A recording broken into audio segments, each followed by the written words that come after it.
কোনো বাইক হোক না কেন, যখনই আমরা ওয়ারিং এর কাজ করতে যাই অথবা হেডলাইটের সুইচ সেটিং করতে যাই তখনই আমরা একটা ভুল করে থাকি। সেটা আমি আজকে এই ভিডিওতে আমি দেখিয়ে দেব।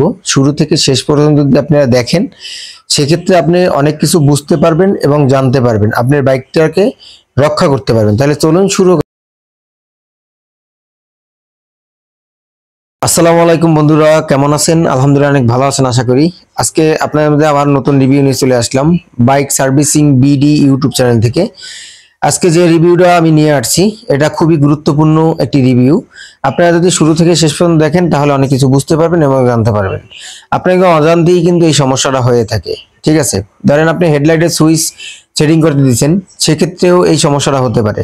এই সমস্যাটা যেন না হয় এজন্যই আমার এই রিভিউটা তৈরি করা।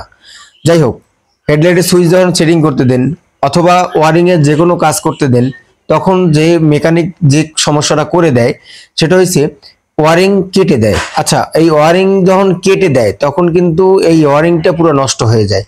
এই ওয়ারিংটা কখনো কাটা যাবে না। দেখেন, আমরা কিন্তু হেডলাইটের সুইচ সেটিং করতে যাচ্ছি, দেখেন আমরা কিভাবে করতেছি। আমরা কিন্তু কোনো ওয়ারিং কেটে দিচ্ছি না, আমরা জেনে বুঝে কোনটায় দিলে হেডলাইটটা অফ হবে সেটা কিন্তু গেস করলাম, মিটার দিয়ে আমি দেখলাম, দেখার পরেই কিন্তু আমি এই হেডলাইটের সুইচটা সেটিং করতে যাচ্ছি। দেখেন, আমরা ড্রিম নিউ, তারপরে লিভো বাইক, ঠিক আছে, এই যে বাইকগুলো আছে, তারপরে সিবি শাইন, হ্যাঁ, এই যে বাইকগুলো আছে এই বাইকগুলোর সুইচগুলো কিভাবে সেটিং করবেন, কোন তারটা খুলতে হবে।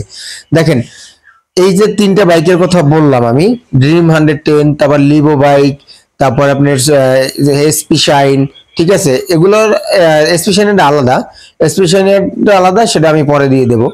যে এইগুলার এই যে হলুদ হলুদ যে তারটা আছে এই তারটা কিন্তু খুলতে হবে। খোলার পরেই কিন্তু আপনি সুইচটা ওই দুইটা তারের সাথে জুড়ে দেবেন, তাহলে আপনি হেডলাইট অফ হয়ে যাবে। কিন্তু আপনি যদি গোড়ার থেকে তারটা কেটে দেন তাহলে কিন্তু ওই জ্যাকটা আর চলবে না, তখন ওয়ারিং এর যে মানে মানটা সেটা কিন্তু কমে যাবে, আর এই ওয়ারিংটা আস্তে আস্তে করে নষ্ট হয়ে যাবে। এইটা খুবই সতর্কভাবে যখনই আপনি একটা টেকনিশিয়ানের কাছে সুইচ সেটিং করতে দেবেন অবশ্যই কাছে থাকবেন, ওয়ারিং কাটতে নিষেধ করবেন, ঠিক আছে? তাহলে আশা করি আপনারা বুঝতে পারছেন, ওয়ারিং কাটা যাবে না, ওয়ারিং না কেটে সুইচ লাগাতে হবে। ওকে, ক্লিপগুলো খুলে। তাহলে আশা করি বুঝতে পারছেন এবং জানতে পারছেন। তাহলে ভালো থাকবেন, আরো বেশি বেশি শেয়ার করে দেবেন। আসি, আসসালামু আলাইকুম।